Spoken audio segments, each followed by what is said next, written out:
आज के वीडियो में हम टाटा सफारी के बारे में बात करने वाले हैं, ये वाली नहीं ये वाली के बारे में। जब टाटा मोटर्स ने इस नए सफारी को अनवील किया था तो लोगों के बहुत मिक्स्ड रिएक्शंस थे। किसी को ये बहुत अच्छी लगी थी, पता नहीं ये लोग कौन थे, और किसी को ये नई सफारी एकदम बकवास लगी। नई सफारी में 4x4 तो छोड़ो, ऑल व्हील ड्राइव तक नहीं आता। लेकिन अब जो मैं बोलने वाला हूँ वो सुनकर आप शॉक हो जाएंगे। भले ही नई सफारी में असली सफारी वाली बात नहीं है, पर कमर्शियली ये नकली सफारी है हैरियर प्लस, जो बोलना है बोल लो, वो ज्यादा सक्सेसफुल है कंपेयर टू ओरिजिनल सफारी। इतने क्रेजी नंबर्स में ये हैरियर प्लस बिक रही है कि मैं आपको क्या ही बताऊं। इसलिए आज के वीडियो में हम ये देखेंगे कि टाटा मोटर्स ने नई सफारी में ऐसा क्या अलग कर दिया है कि एक टाइम पे जिस गाड़ी को कोई पूछ ही नहीं रहा था वो आज धड़ल्ले से बिक रही है। सफारी स्टॉर्म, जिसे टाटा मोटर्स को ना चाहते हुए भी 2019 में हमेशा के लिए बंद करना पड़ा था, उसके पीछे सबसे बड़ी रीजन थी लो सेल्स। सबको लगा था कि सफारी का खेल अब खत्म हो चुका है, लेकिन फिर अचानक से टाटा मोटर्स ने सफारी बोलकर हैरियर प्लस लॉन्च कर दिया। कार एंथुसियास्ट के नजरिए से ये गाड़ी सफारी का टैग ओन ही नहीं करती है, जो कि बिल्कुल सही बात है, क्योंकि ओरिजिनल सफारी एक हार्डकोर 4x4 एसयूवी थी, वहीं ये नई सफारी बस एक front wheel drive soft roader है। लेकिन अगर आप टाटा मोटर्स के पर्सपेक्टिव से देखेंगे तो ये गाड़ी टाटा मोटर्स के लिए किसी हीरे से कम नहीं है। अब ये कैसे हम वीडियो में आगे देखेंगे,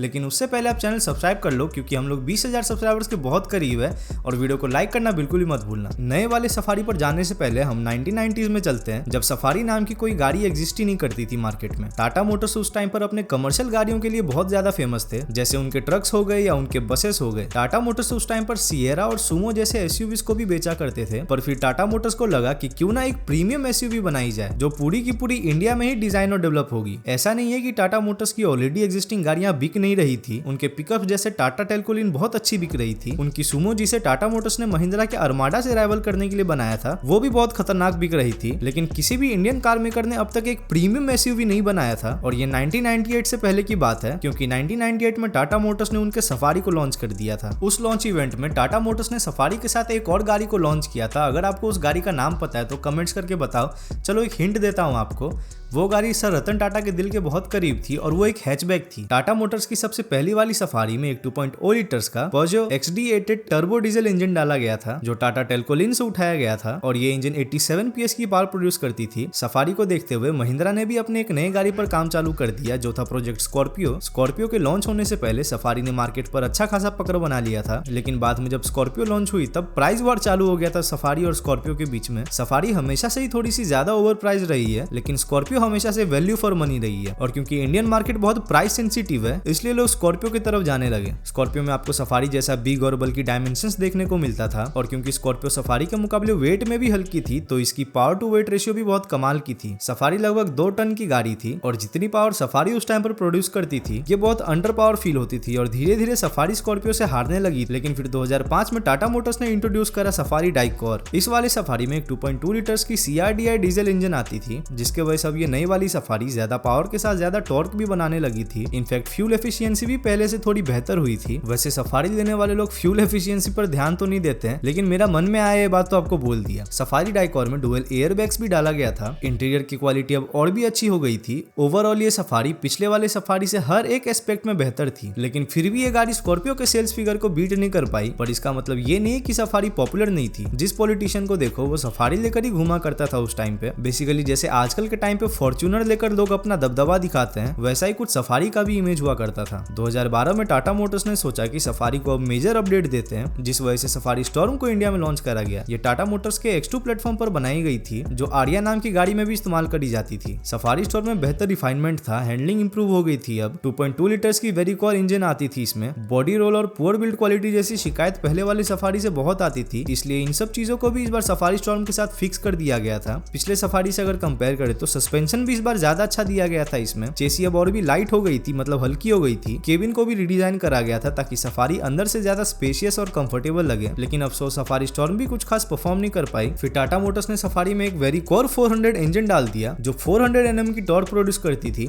लेकिन फिर भी ये गाड़ी पिट गई मार्केट में, और टाटा मोटर्स को सफारी हमेशा के लिए बंद करना पड़ा 2019 में। सफारी की लो सेल्स के पीछे बहुत सारे रीजंस थे, लेकिन अगर मैं आपको शॉर्ट में बताऊं तो सबसे पहली और सबसे बड़ी रीजन थी इसकी रिलायबिलिटी। आज से कुछ महीने पहले पहले मैंने एक वीडियो बनाया था कि why Indian army rejected Scorpio for safari. उस वीडियो पर लगभग 1 मिलियन व्यूज अब आ ही जाएंगे कुछ टाइम पर। और उस वीडियो के लास्ट में मेरे मुंह से फ्लो में एक लाइन निकल गया था कि स्कॉर्पियो अक्सर टैक्सीज के तौर पर देखने को मिलती है, लेकिन सफारी के साथ ऐसा बिल्कुल भी नहीं होता। अब ये चीज मैंने उस टाइम पर फ्लो में तो कह दिया, लेकिन अब मुझे समझ आ रहा है कि जो गाड़ी रिलायबल ही नहीं होगी उसको लोग टैक्सीज में क्यों इस्तेमाल करेंगे। टैक्सीज के तौर पर जिन भी गाड़ियों को इस्तेमाल करा जाता है उनकी रिलायबिलिटी बहुत ही कमाल की होती है, लेकिन अगर टाटा मोटर्स की बात करें तो सफारी और रिलायबिलिटी का दूर दूर तक भी रिश्ता नाता नहीं है। लेकिन सफारी स्टॉर्म रिलायबल गाड़ी थी, पर क्योंकि टाइम के साथ सफारी का नाम बहुत खराब हो गया था मार्केट में, इसलिए स्टॉर्म जैसी कमाल की गाड़ी भी नहीं चली। दूसरी रीजन आप स्कॉर्पियो को भी मान सकते हो। अगर स्कॉर्पियो इंडियन मार्केट में एग्जिस्ट नहीं करती तो पहले वाली ओजी सफारी अब तक मार्केट में बिक रही होती। लेकिन अब हम टाटा सफारी का कमबैक देखते हैं। माना कि नई वाली सफारी पुरानी सफारी को बिल्कुल भी रिजेंबल नहीं करती है, पर टाटा मोटर्स कोई छोटी मोटी कार मेकर तो है नहीं। आपको क्या लगता है हम लोग जो आए दिन सफारी को ट्रोल करते रहते हैं, ये बात टाटा मोटर्स के मैनेजमेंट को पता नहीं चलता? उनको बहुत अच्छे से पता है कि नए वाली सफारी के साथ उन्होंने क्या किया है। नई सफारी को intentionally front wheel drive soft roller बनाया गया है, जिसके पीछे एक बहुत बड़ा रीजन है। टाटा मोटर्स को मार्केट में बदलता हुआ कार बायर्स का डिमांड समझ में आ गया था। अब लोगों को हार्डकोर एसयूवीज नहीं चाहिए था, उनको सिर्फ नाम का एसयूवीज चाहिए था। ऐसी एसयूवीज जिनकी स्टीयरिंग बहुत हल्की हो, जो बाहर से दिखने में तो एसयूवीज जैसी ही लगे, लेकिन चलाने में किसी हैचबैक जैसी लाइट और निम्बल फील हो। इन्हीं बदलते हुए डिमांड्स के वजह से कॉम्पैक्ट एसयूवी मार्केट में क्रेटा और सेल्टोस जैसी गाड़ियां बहुत बिकने लगी, जबकि वो असली एसयूवीज है भी नहीं। मारुति सुजुकी वाले तो एस्प्रेसो को भी एक एसयूवी बोलते हैं, जबकि वो गाड़ी सिर्फ एक अपलिफ्टेड हैचबैक है। और यही सेम चीज बड़े बड़े सो कॉल्ड एसयूवीज पर भी अप्लाई होने लगी धीरे धीरे, जिसके वजह से हमें महिंद्रा की तरफ से एक्सयूवी 700 जैसी गाड़ियां देखने को मिली और टाटा मोटर्स की तरफ से सफारी। लेकिन टाइम में थोड़ा सा पीछे चलते हैं, मतलब 2020 में, जब सबको लगा था कि सफारी का खेल अब खत्म हो चुका है। किसी को भी उम्मीद नहीं था कि सफारी फिर से वापस आने वाला है,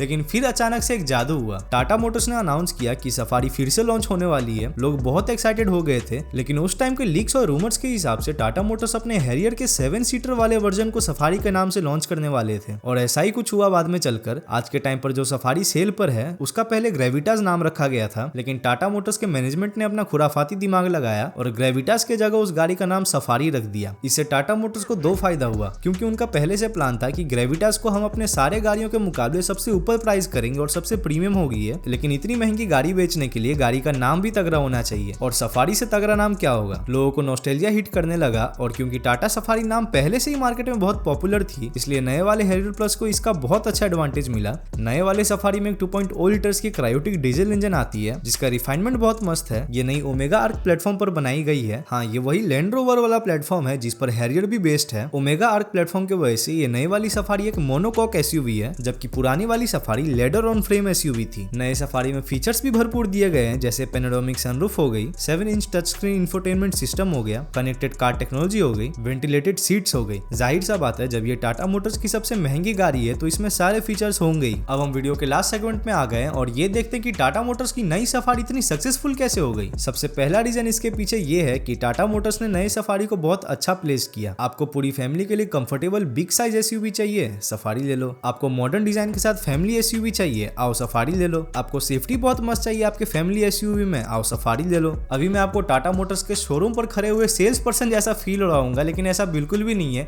इसलिए हम सफारी की बुराई भी कर लेते हैं। आप खुद ही सोचो, जिस गाड़ी में हजारों फीचर्स हो और वो टाटा मोटर्स की गाड़ी हो, उसकी रिलायबिलिटी कैसी होगी? बाद में जाकर आपको क्या क्या दिक्कत आने वाली है किसी को नहीं पता। नई वाली सफारी रिलायबिलिटी के मामले में बहुत बेकार है। कभी स्क्रीन खराब हो जाता है तो कभी गाड़ी ही चालू नहीं होती है, लेकिन ऐसे बहुत कम केसेस आए, इसलिए इसको कंफर्म करके नहीं बोल सकता हूं मैं। इनफैक्ट टाटा मोटर्स की सफारी जो 30 लाख के ऑन रोड प्राइस को भी क्रॉस कर जाती है, उसकी फिट एंड फिनिश आपको लगता है उस दाम के हिसाब से जस्टिफाइड है, लेकिन फिर भी सफारी बहुत अच्छी बिक रही है, जिसके पीछे दूसरा रीजन है ब्रांड ट्रस्ट। एक टाइम था जब लोग टाटा मोटर्स की महंगी गाड़ी तो छोड़ो, सस्ती गाड़ी लेने से भी डरते थे, लेकिन आज के टाइम पर टाटा मोटर्स ने बहुत अच्छा ब्रांड ट्रस्ट बिल्ड कर लिया है। इसलिए आप एक चीज नोटिस करना कि आजकल टाटा मोटर्स की जितनी भी गाड़ियां सेल पर है, उनमें से एक भी गाड़ी पुराने वाले गाड़ी को रिजेंबल नहीं करती है। टाटा मोटर्स बिल्कुल भी नहीं चाहते हैं कि लोगों को ये याद आए कि एक टाइम पर वो बहुत अनरिलायबल गाड़ियां बनाते थे। आज भी उनके गाड़ियों में इश्यूज है, लेकिन पहले से बहुत कम। पर ये सब रीब्रांडिंग वाले चक्कर में हम सब ने सफारी को खो दिया, द ओरिजिनल सफारी को हमेशा के लिए खो दिया। और मेरे हिसाब से शायद टाटा मोटर्स ओरिजिनल सफारी को फिर से कभी नहीं लॉन्च करेंगे। इसलिए आज का वीडियो यहीं पर खत्म करते हैं। आपको वीडियो पसंद आया तो वीडियो को लाइक करना मत भूलना और सब्सक्राइब कर लो ऐसे टाइप के वीडियोस और देखने के लिए।